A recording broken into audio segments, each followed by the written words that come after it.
Welcome to Coffee Experts Club, everybody. I'm excited for today. We've been talking about marketing. We have somebody pretty badass that we're going to talk to today with Zach Lyman. So Zach, thanks for joining us today, my man. Thanks for having me.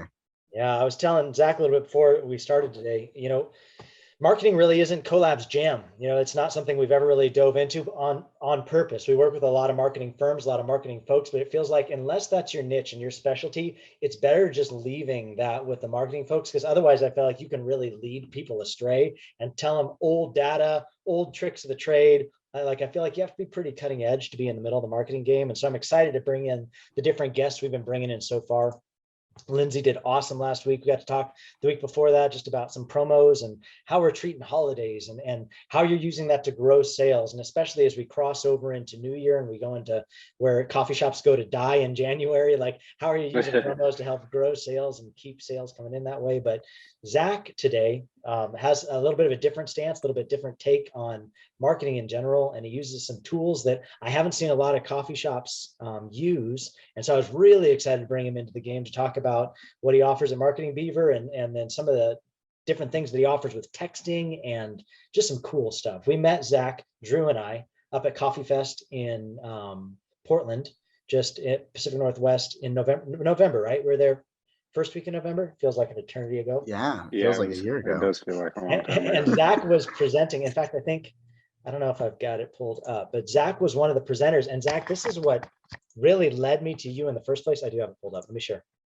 I had been talking with Coffee Fest about wanting to market and wanting them to push my stuff out to people. And then I started getting emails about you being there and what you were going to offer and all these different things that you were teaching. And then, so I reached out to Coffee Fest and I'm like, hey, who is this guy? And more importantly, how can I get you to market me the way that you're marketing? Leaning into it a little bit. And then it was cool because you ended up just showing up at our booth, which was rad. The guys, I was off and away, and Drew and my kid Davey were there working, and Drew's like, hey, this super smart dude just rolled up on us and was talking to us about our energy drinks. And I think he'd be a really good guy for you to talk to. And then it was cool because you cruised back by a second time. We got to chat a little bit. And so, yeah, man, maybe just tell us a little bit about you. Tell us a little bit of your backstory. You did some stand-up from what I read on your podcast and some different cool stuff. So talk to me about all that stuff.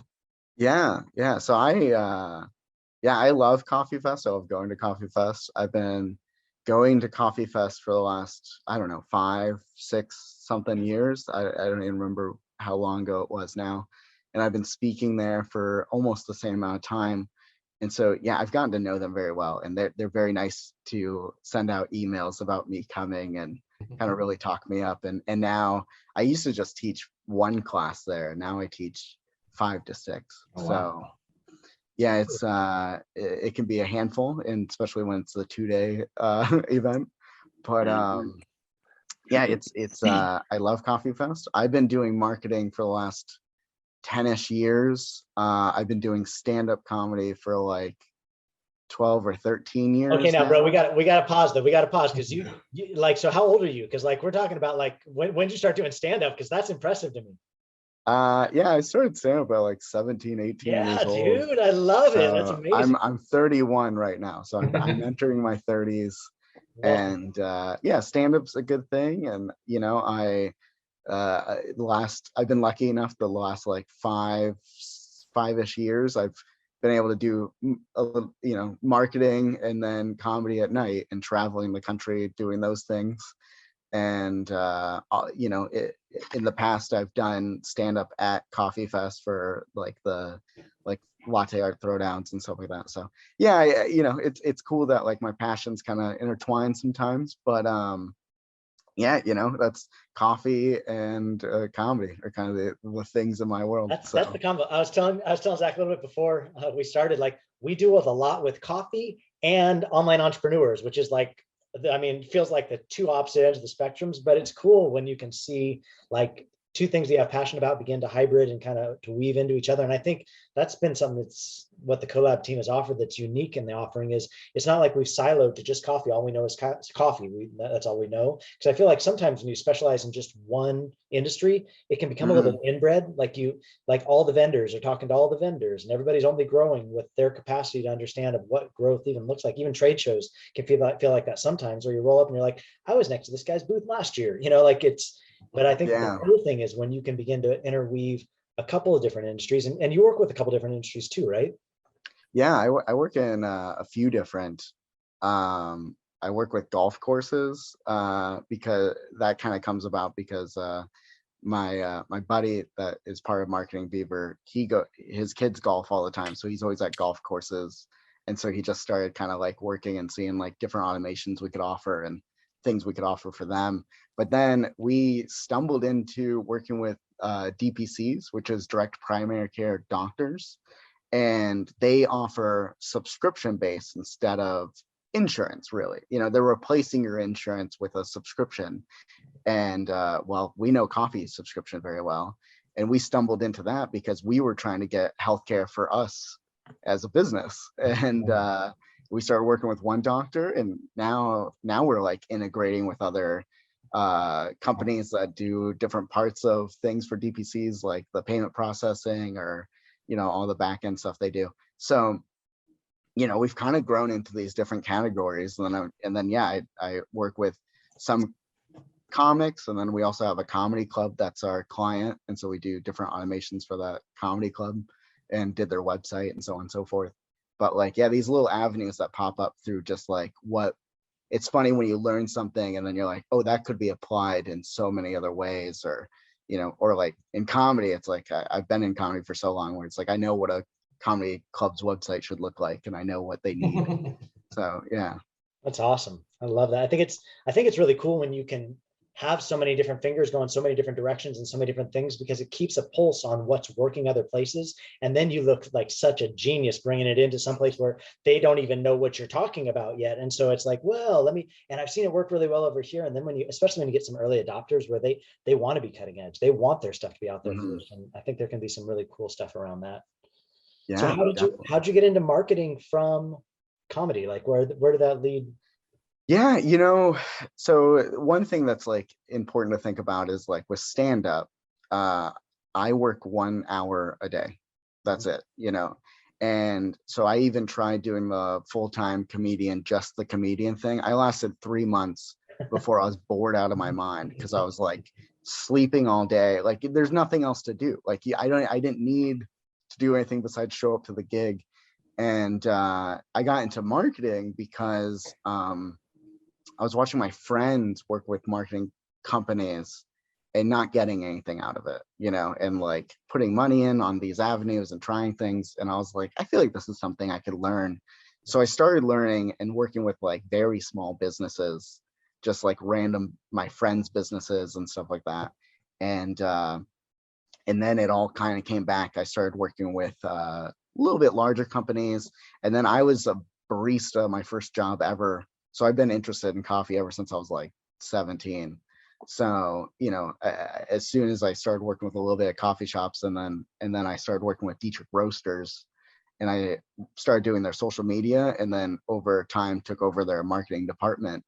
But in that time, that's how I got introduced to Coffee Fest and started working with more coffee companies and kind of like, and then working at Dietrich, it's like, now I'm no longer working with small independent companies. I'm working with a large company that has distribution all over the world. Right. So I'm taking what I've learned from small companies and applying it to a big company, and then being able to like go back and talk at Coffee Fest to small companies of like, we do this, but I think this would work better for you, and kind of like coming at both angles. So I love that.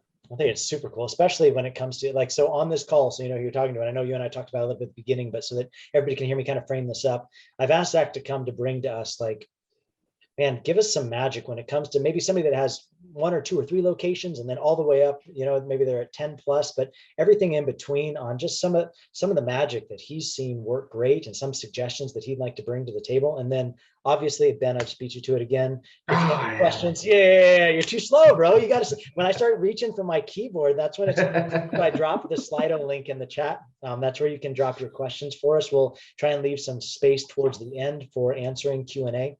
But I think otherwise, just super casual content like always. But Zach, what do you have for us? Like, maybe we should start it that way. Maybe you're like, hey, I'm going to speak first to entry level. You've got 1 to 2 stores. You're trying to grow. Maybe your budget is huge, and then maybe you're breaching up into, you're at 4 or 5 or 6 locations. And where should you be evolving? Like, what's the evolution looking like? Where are the investments you should start making? And then once you're even beyond that, you're at 10 and plus.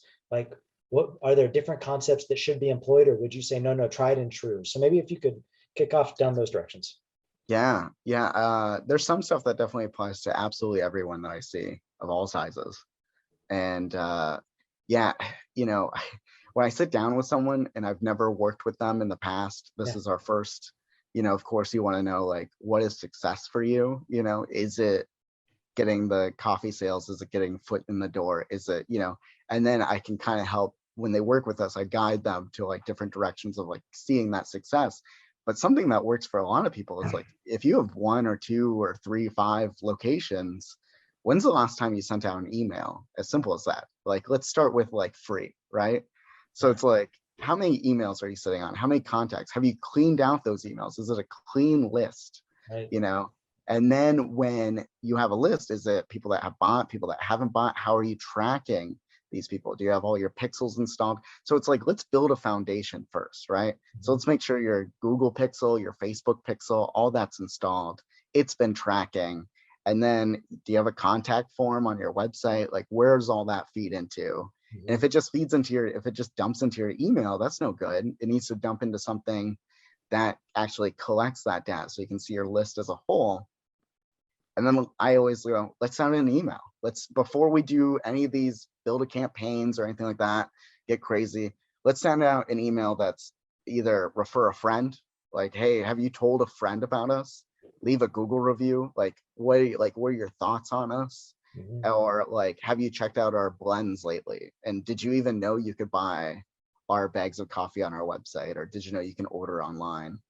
And then my next following question is, what POS system do you use, right? So do you use something like Toast that has an open API and I can hopefully get some of the data from that? Or do you use something like Square where they want to like lock down your data and they want you to pay money and they pretend they don't hold your data, and then as soon as you get them money, they go, oh, actually, here's all the data. So true. So like, they suck. They're the worst. I hate it. We're all bound to them at the beginning, but man, they definitely hold you hostage. Yeah, so it's like, if you're at, that's a big conversation, is like, once I start asking these questions, people go, oh, I never really thought about switching my system. Maybe I should switch to something that lets me get this data better, or maybe something that gets, transaction prices, or whatever angle you need to maybe think about these base systems before you get to 10, 15, 20 shops, and, building all that out. And then, and then how easy is it to buy anything from you? That's another thing. Like, if I can go to the client in person and I can walk into their shop, I like to see, how many questions do I get asked?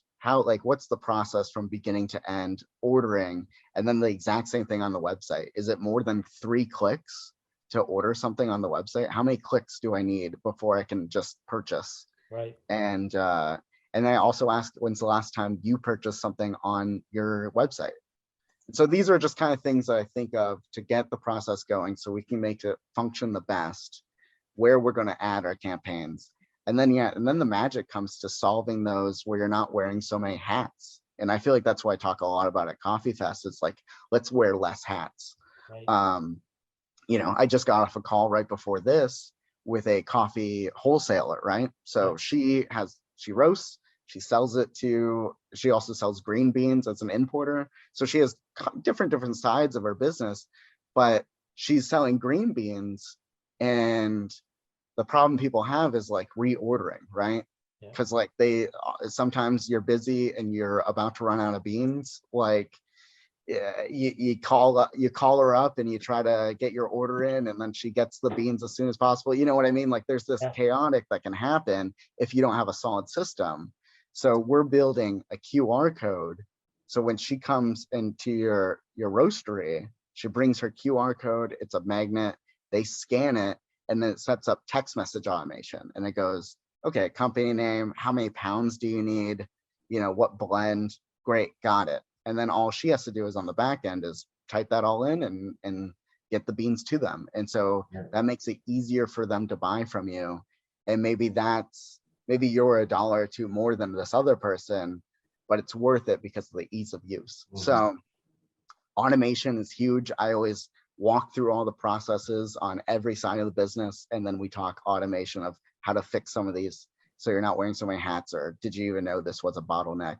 And then we can do some really cool stuff after that, you know. And I feel like nowadays everything is talking coffee subscription. So I'm constantly talking, let's build a coffee subscription. Let's get them on an in-store coffee subscription or an online coffee subscription. And what do those look like to you? And when you're talking subscription, is it always around beans, or is there subscription models that include other things that are offered at the shops? Yeah, I mean, I constantly think of, I give the example of like Panera Bread. They have $9 a month and you get like free drip coffee every time you're in, you know? Yeah. Like that's such a great idea, because they come in, they buy the muffin, they buy the whatever, because they got the coffee for free and they're in the door. So it's like, we could go as simple as that, but then like, yeah, we could, you know, coffee subscription, your green beans with your coffee subscription, other points of it. Or you could go the executive route where it's like black card, you know, membership only, where they walk in and they're like, this is me, you know, like I pay this much, so I'm a premium customer and I don't have to worry about anything when I come in. So yeah, there's different avenues, and it's like, how do you want to build your business and what fits for your clients and your location? So that's yeah. It's good. So Drew and Ben, like obviously you guys, I want you to be able to help guide some of the conversation too. So if there are questions that come across on this, let's keep content moving with Zach that way, and then we'll open it up for everybody else on the backside through the question and answer Slido. So Zach, so I guess I should, after I just said that, I should probably give you guys some room. Do you guys have any of that stuff? Otherwise, I'm going to keep peppering Zach all day long. I had a question on what's the most common or the biggest pain point you see or you run into when you're working with these sort of smaller businesses where they're like, I just really, or I'd love to do that, but I assume there's probably a common sort of roadblock that a lot of these smaller businesses hit when they're trying to implement marketing plans or trying to even come up with marketing ideas. Is there a common thread you run into very often? Yeah, I mean, a couple of things come to mind is like, maybe it's as simple as we're building their website for them, you know, because we'll do that for them. But as simple as they have all these wonderful things, but they don't even have a picture of the wonderful things that they do. Right. So how have they, you know, they've maybe had this wonderful Christmas box they send out every year, but they don't even have a picture of this Christmas box. So it's like, I know for a fact you've never posted on Instagram or Facebook or anything that if you don't even have a picture of it. So it's as simple as like conversation of like trusting your baristas. Like maybe you have your baristas take the photos for you or run the social media or like alleviate some of these hats, you know, finding someone in the company that's interested in doing that. And that leads me to another bottleneck that I hear all the time at Coffee Fest. I feel like people every time raise their hand and they go, I don't have time to make a TikTok. I don't have time to do all these things. And it's like, okay, well, if we got this automation built in, you would have time to do these things, right? So there's automation that would save you time and you could actually work on your business instead of in your business. But it's also like, are you, I feel like a lot of people when they're starting out, they're scared to let go of anything. They're like, they want to hold on to building the marketing campaigns. They want to, you know, and it's hard to do that when you're growing because it's like, yeah, you need to trust someone. So someone in management needs to be head of marketing or someone needs to be, and so then it leads to these issues of, okay, let's give this person access and can they make some TikToks and can they take some cool pictures? And then maybe they give it to us and we say yay or nay, you know, so it kind of alleviates some of that headache. But often, I mean, I work with a lot of companies that pay me to run all of their marketing because they don't either have time, they don't want to think about building the campaigns, they don't even want to learn all that stuff. So that approach I hear all the time too. So bottlenecks of time, letting go of what they shouldn't be doing or don't want to do, and then wasting time, a lot of wasting time on things that they shouldn't be doing too. I feel like where they're like, I post on Instagram every day, I spend all this hours making Instagram posts and it gets 2 likes, but my Facebook account gets tons of likes and tons of interaction. And I'm like, why are you even wasting your time? Like, let's just go to the places that you can focus. And like, that's another conversation of like, what do you like doing and what do you do well and what do you want to do?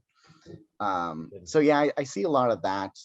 I'm sure you guys see a lot of that. I feel like that falls into functional. Like, we have a whole thing we take people through on Delegate and Elevate of like, okay, so what do you love and you are good at, and it takes them all the way through down to what do you hate and don't ever want to do again, and like, get people to live in these quadrants of there's sometimes you have to live in the thing that you don't like, but you're good at, or that you like and you're kind of good at, but how can we keep in your brilliance of you love it and you're passionate about this and you hate this and you don't ever want to do it again? And how do we delegate those things down to create more space for you to be able to work in your brilliance? I think that's cool. Yeah. And another, I'll just add this as a little touch, is also people get scared of especially when they're like, maybe they have 1, 2, 3, 4 locations. They get scared of like, that's not on brand. I've never done that before. I don't want to like scare off my customers. Like you start talking like text message, email automation, stuff like that, where you're like, yeah, you get some wholesale leads and then they fall through this funnel and you reply back. These days they start going, I don't want to bug people. And then I quickly remind them, I go, how many emails do you get from Amazon a day? That's right. I get emails every day from Amazon being like, hey, you forgot about this. Hey, did you know this? Hey, check out this. And like, we just kind of get used to that. And it's like, I'm not saying send it out every day, but if you're scared about once a week, it's like, well, you should be. You're a closet shopper too, though, Zach. Like you're in your closet shopping all day, and that's why you're getting all those notifications too, brother. You know what I mean? Like, yeah. I'm always looking at stuff online, trying to buy more things. Drew, do you have any questions? Yeah, I'm curious. It's kind of along the lines of marketing / subscription. So a lot of my history with coffee is obviously in the drive-through setup. And the conversation has been had about doing away with some sort of like stamp cards completely. What do you think about keeping something physical versus pushing customers into something completely digital, or just doing nothing and maybe having some sort of discount based off of amount of visits that you receive from this customer?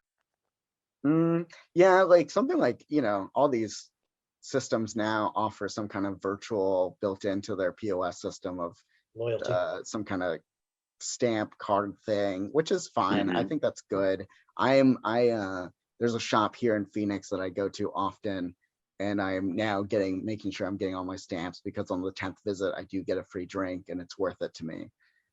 So I personally, I'm using that process, but I think there's tons to say about if you could get them on an email list or you could get their text messaging, and maybe you even put a QR code in the store that says, hey, fill this out. And it's literally Google form. And it says, fill this out and we'll send you something free on your birthday. And then all you're doing is getting their birthday, their phone number, and their name. And that's all you need. And then they can just get dropped into these automations. And then every birthday you go, here's a free gift, which is wonderful. People love that. And we see that a lot with shops. So it's like, I'm really pushing like now people are used to QR codes. So let's use that, right? So let's use that where we can build the automation. And as you're in the drive-through, I have a coffee shop right now that's opening their first drive-through, and we're like figuring out what the signs are that are going to be up, like literally sign that has like a QR code on every, as you're coming up to the window, like here's the menu, and oh, here you want to sign up for the coffee subscription. Oh, you want to, and like I'm pushing right now, we're a coffee company. I'm like, you want to go hard for January? You get a free bag of coffee when you sign up for the coffee subscription. First month is free. Just pay for shipping. and then you get them on the coffee subscription, you get them paid for shipping, and then what's it cost you to get a customer anyways, you know? So it's like, let's talk about $6 that. for a So bag. Yeah, for sure. Yeah. Whatever. yeah, it's worth it. Under, If they're going to pay every month for you know, you had to give them one free bag of coffee, right. Totally worth it. And all that stuff can be pitched in a drive-through. So it's like, yeah, you could pitch the, you know, like are they big scale dreams or small scale dreams? Are your small scale dreams that you're going to pitch that please keep coming back 10 times, or can I get passive, basically passive income of you on a coffee subscription and push that more than a stamp card, you know? Interesting. What are your thoughts on, so I would really love to build on that, Zach. Like, I feel like you started us in a really good spot where you're like, hey, let's just start with an email. Let's just start free. Like, so maybe we can start like tearing up. Cause I think that most of us, when we're like, oh, this guy's a marketing guru. He's going to talk to me all about the social medias, and he's going to talk to me about which one's the best. Zach, tell me which one's the best, or, you know, I mean, whatever it is, like, all those things take more time. Would you say, and feel free to tell me, no, that was an idiotic thing to ask, because you can call me any name you want to. Ben does all the time. But when it comes to like building things up, would you say you want to see some kind of ROI, some type of return on investment for whatever it is that you put out the door before you encourage somebody to build up to next level? So like you push out these emails because that's all you got. You've got a list, or maybe how do you build your list with emails? Then you start marketing via email. Do you want to see some sort of return on that before you're like, I see now my marketing is working, I'm going to level up to X, and that's the next step up. And then from there, after I see that working, I'll level it up to this? Or would you say, no, everybody starts down the same funnel, start them this way, and then continue to grow your thing on how you're doing marketing? Could you speak to that a little bit? Yeah, no, I think that's great. I think that's a great thought process. Let's go with that. So I constantly am talking about free because another hang up I hear is people don't have money to spend on marketing, right? So I go, okay, before we even spend a dime on marketing, let's send out an email. I want to watch you make $200 in sales off of your email list that's been collecting dust. And then let's turn around and use that $200 to make marketing happen, right? Let's take that $200 and run Facebook ads, Google ads, whatever it is, right? Yeah. And yeah, I mean, there is definitely avenues, especially in like if we're just talking coffee, Instagram is killer for coffee. You know, we're like in the top 3 things posted on Instagram. Right. And then you have things like TikTok coming out of nowhere, and the amount of coffee companies that I'm seeing on TikTok and growing and doing quick 10-second how to do a pour over videos and getting millions of views, like right. Talk about free, you know, like, that's great. So yeah, I think, yeah, let's tier up to off of free and go to, you know, where, like, what's my next step? I'm thinking Facebook ads are great. You know, they still have great return. If you have tons of traffic to your website, retargeting ads on Facebook is insane. You know, you can get pennies per click, you know, for some people, for retargeting to people that only added to your cart, you know, that never finished that checkout, or people that just viewed your page. You can run to 180 days of people that viewed your page and just retarget to them. Super cheap, great way to start if you already have that traffic growing. And then I constantly am like, if you have a coffee company that's like an interesting pitch, right? You know, maybe you're a skateboarder and everything's for skaters and it's all labeled for skating. Okay, my immediately thought is, how many influencers have you reached out to and given them tons of free coffee, not only once, but maybe more than once, and watched the return on that of like, I gave it to this one guy that has 4 million views and he did a kickflip over it, and then I made thousands of dollars in sales. You know, like it's not all, you know, I've worked with tons of influencers. I've helped companies find influencers in the past and stuff. And, you know, sometimes it's, you get nothing out of it. And then sometimes you get insane out of it. You know, it's like, how loyal is their fan base? How connected is this for them? But, you know, that just costs you maybe coffee. And then some people, you know, they have their own price per post, per, you know, video or whatever. So pretty low for getting their entire audience. So you could do Facebook ads, Google ads are really good, retargeting ads on either one of those. And then you could also do influencer. That's like pretty low cost getting that growth happening. And again, have them all pitched to a landing page, give them all the same landing page of, you know, this is for the coffee subscription. Everything's pushing back the coffee subscription. And then you're just building that monthly income for sure. You know, you're having these people come back and back again. So it's good. I want to leave some space. Ben, Drew, I've got more, but I want to make sure I'm giving you a space. So go for it. This is great. When it Keep comes it up, man. when it comes to like, so when you push them back to a landing page, so obviously that's a website build out, but you're talking about like a promotion page within a website, right? It's not just like, I'm not sticking them to my homepage. It's like, like you're saying, something specific, a product page, like a subscription page. What are your thoughts on when you drive them to a landing page? Is that all you want them to be seeing, is just what you have that you want them to be taking action on? Like, do you pull your title bar off the top of your website? Do you like, don't give them anywhere else to go? All you're pushing them through is this tight little channel of, this is what I want you to do? Or do you say, no, we want them to venture around and find other things? And what are your thoughts on that? maybe, I mean, there's a couple of different avenues, you know, it comes back to like what you see as success, right? Yeah. And I do have certain companies that I work with where their whole website is just built for maybe selling 12-ounce bags of coffee. That's literally like, maybe they don't have any merch, they don't got anything else going on, right? So their main page is a great just squeeze landing page. Yep. So I don't need to build anything separate, because when you come to that site, yeah, often like I talk about this in my class at Coffee Fest, where it's like when they come to the site, I often ask clients, I go, what's your biggest seller, right? And they say, oh, my blend is this, it outsells everything. And I go, okay, so let's build your website where right when you come there, there's a button to buy that blend. And I go, I know why you're here. You know, like, I feel like when a website loads, it should immediately answer, why am I here? And like, here it is, you know, like, and give it, like, I love putting buttons right in the center of like, maybe you have a wonderful landscape photo of like your bags of coffee. And then right here it says, buy, you know, or add to cart or whatever it is, right? And it's like, because I know you came here for that. That's the only reason you visit my website. And so maybe I built it that way, where it's just flat that way. And then I also have some clients that have interesting stories or something that they kind of want to, like, a different angle they want to approach. And maybe it takes a little bit of education. So if you feel like people aren't understanding what you're doing and there's an education barrier, a thing you could do is make a blog post, right? Make a blog post about that thing, and then take that blog post and run it as an ad. So then you're like, oh, so-and-so opened this unique skate shop that's based on coffee or something, right? And then they read that blog post and they go, okay, interested. And then you run the retargeting ads to them. Yeah. And you go to only people that read that blog post. So now you're getting cheaper retargeting ads, and then you're reapproaching them. And then maybe you push them to your main page. That's like a buy this coffee, because they're like, ah, yes, I do know what that is. Let's finish the checkout process or whatever that is. So there's different avenues and different reasons to build a website and how to build a website. And then it's like, let's do that. And I say all that. And I also say all this about marketing and stuff like that.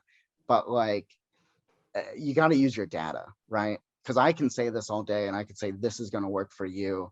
But like, until we look at your data, I don't know if that's true. Because often people come to me and they go, my client is a 30-year-old that owns a yacht and they're retired. And I go, okay, let's run ads for 30-year-olds that have yachts. And they go, man, I'm not getting any sales. And I go, I think all 8 of them saw it.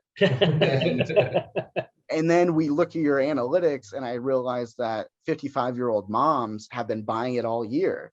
And I'm like, okay, well, 55-year-old moms are not going to love these pictures of yachts on the page. They're not going to love, you know, and then we can reevaluate. So I say, great, do what you think, build some data, start where you need to, review your data.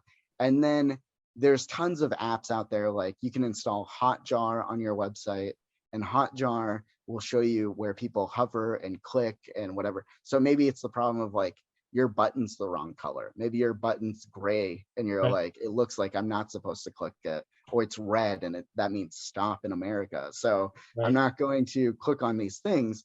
So it might be as simple as that, and just kind of like paying attention to the data. And so it's like, we always talk about it as at Marketing Beaver as like a garden, right? You can plant the seeds, you get all the groundwork done, but I can't make that plant grow any faster than it's going to. So Right. if it takes months to like grow up to something, it's going to take months to grow up to something. So you can start building all this info and getting all the data and running all these ads, but maybe it takes a couple of months to really make everything click, because yeah, there's so many. We're talking about a website, graphic design, video design. We're talking sale. Maybe it's the checkout page that's the issue. You know, you got to find these bottlenecks and what works for you and what works for your clients. So That's awesome. Ben, Drew, you want to keep going? Keep Yeah. going, man. That was very interesting. What are your thoughts on talk to me about texting? Because I feel like that seems like a pretty easy on-ramp for coffee, as far as, you know, some of the things we're talking about now. You know, in my experience with coffee folks is they're usually pretty craft based, which means they're pretty like analog. You know, they really love the earthiness, they really love the textures, they really love the engagement with client person to person. So sometimes when you merge into like the data driven, the digital side of things, you're like, you've got them so far out of their norm or their comfortability, even if they're a consumer on those platforms, to get to translate their experience for their customers in that platform can sometimes be a hard crossover for them. So, but I feel like texting is something that is pretty common. Like we can get our people's phone numbers pretty easy, even if like sometimes even emails. I think people haven't always been collecting emails, but maybe they've been collecting phone numbers for longer. Talk to us about texting campaigns and maybe the use of bots, because you use bots at some level too, right? Like smart. yeah, we build like triggers and like you know, zaps and stuff like that. So there's like tons of different ways of saying, yeah, maybe like bots is like a easy way for people to understand. Yeah. But like we build these automations of like what you want to say. And yeah, I mean, I feel like all of our clients use texting. Like I told you, I have a comedy club that we work with, and I think this is a great example of simplicity, right? Yeah. So the comedy club we work with, they have an open mic, right? So people come to the open mic, they write their name down, and then they go up at some point. You know, they're number 15, they go up the 15th comic, right? Pretty simple, easy concept. But the problem is that they start growing so big that like now they have 40 comics waiting outside for the club to open, right? So they have 40 comics hanging out on the street, 40 comics getting there early, 40 comics trying to get there earlier than each other. You know, so it just became this like headache. So we automated the whole idea of it, right? So what happens is you go to their website and you click open mic, right? And then you fill out your name and your phone number, and that's it. And then on Tuesdays, you get an automated text message at, I think it's like 10 a.m. And on 10 a.m., they can sign up for the open mic that week. That happens on Thursdays, right?